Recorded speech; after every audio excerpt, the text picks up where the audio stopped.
Hello everyone, जय हिंद। मैं हूँ doctor Prashant Jagtap, farmer assistant commander central industrial security force and one of the top educators on an academic platform for CAPF, CDS, AFCAT and defense examination preparations. I'm also the best-selling author for McGraw-Hill's publication for CAPF Assistant Commandant Examination books.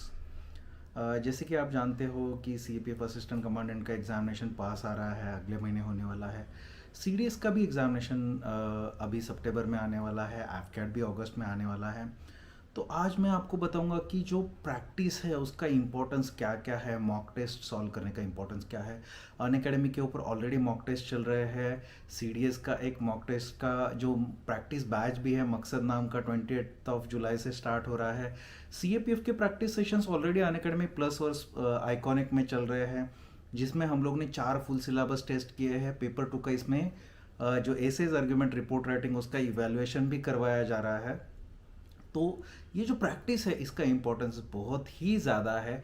अभी as far as CAPF is concern, CAPF examination अभी 10-12 दिनों में आने वाला है, 7 अगस्त को है। तो ज़्यादा आपके पास टाइम नहीं है। तो इसमें प्रैक्टिस कैसे करना है इसके आगे, इसके बारे में मैं बताऊंगा। अभी जो जितने दिन बचे हैं, बेसिकली आइडियली जो आने वाला संडे है, ये जो 30 तारीख को जो संडे आ रहा है, ये संडे को आपने एक फुल सिलेबस टेस्ट देना चाहिए। फुल सिलेबस पेपर्स आपने सॉल्व करने चाहिए। कम से कम एक सॉल्व करना चाहिए, पेपर 1 का और पेपर 2 का, और वो साइमल्टेनियसली करना चाहिए। Simultaneously in the sense that जैसे यूपीएससी कंडक्ट करवाता है, कम से कम एक हफ्ता पहले ये करना बहुत ज़रूरी है। यूपीएससी का पेपर आपका सुबह 10 बजे से 12 बजे होता है। पेपर 1 आपका, पेपर 1 आपके क्वेश्चंस हिंदी और इंग्लिश में दोनों में रहेंगे। 125 क्वेश्चन है, आपको पता है ये सारी चीज़ें 2 घंटे में आपको कवर करना है।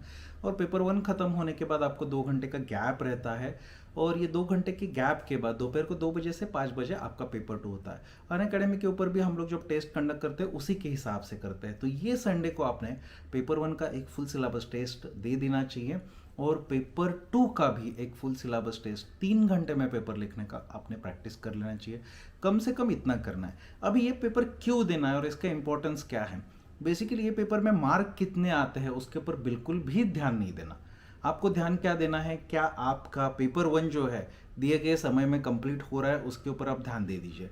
दूसरा ध्यान दे दीजिए एनालिसिस के ऊपर। क्या आपका जो क्वेश्चन पेपर में जो क्वेश्चन आए हैं वो क्वेश्चन आपने पढ़ा है, उसमें से आ रहे हैं, और आ रहे हैं उसमें से, तो आपका गलतियां, निगेटिव मार्किंग कितना हो रहा है, आपका अटेम्प्ट कितना हो रहा है, आपको पर्टिकुलरली कौन से सेक्शन को, जैसे सपोज आपका पॉलिटी है या ज्योग्राफी है या इकोनॉमिक्स है या करंट अफेयर्स है, कौन से सेक्शन को रिफ्रेश करने का ज़्यादा ज़रूरत है, वो एरिया आपको समझ लेना है। So this test is for analysis.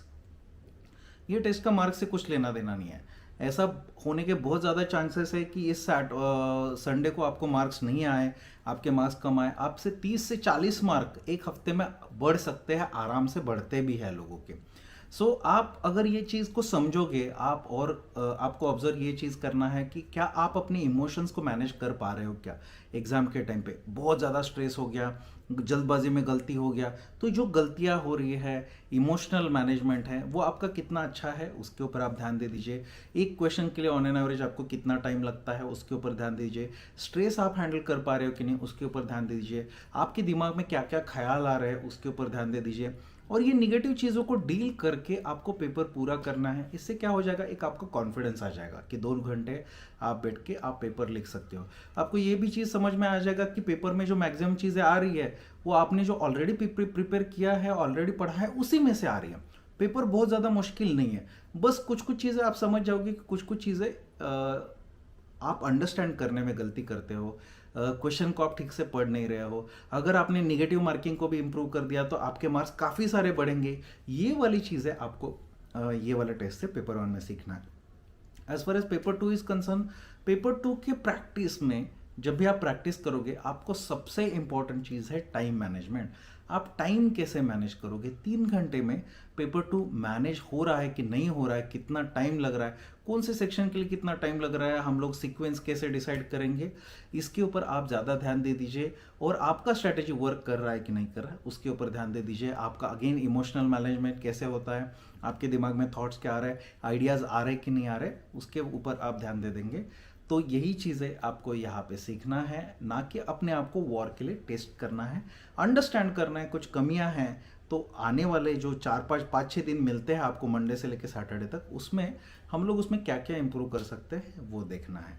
तो वो करेंगे तो आपको इसका बहुत ही अच्छा फ़ायदा होगा, कॉन्फिडेंस भी बढ़ेगा। आप अनअकैडमी के भी आने वाले संडे को टेस्ट दे सकते हो। अगर आप ऑलरेडी प्लस के ऊपर हो, आइकॉनिक के ऊपर हो, तो ये टेस्ट का पक्का फ़ायदा उठाइएगा। Thank you very much. जय हिंद। And by the way, Unacademy के 29 जुलाई तक ऑफर चल रहा है। You can get 20% off on all Unacademy subscription, CDS AFCAT हो, CAPF हो, SSBs हो, कोई भी सब्सक्रिप्शन के ऊपर आपको 20% ऑफ मिल रहा है। You can use referral code Prashant YT10 PRASHANT YT10 या फिर CAPF BABA CAPF बाबा, आपको इसमें 20% ऑफ मिलेगा। Thank you very much. जय हिंद।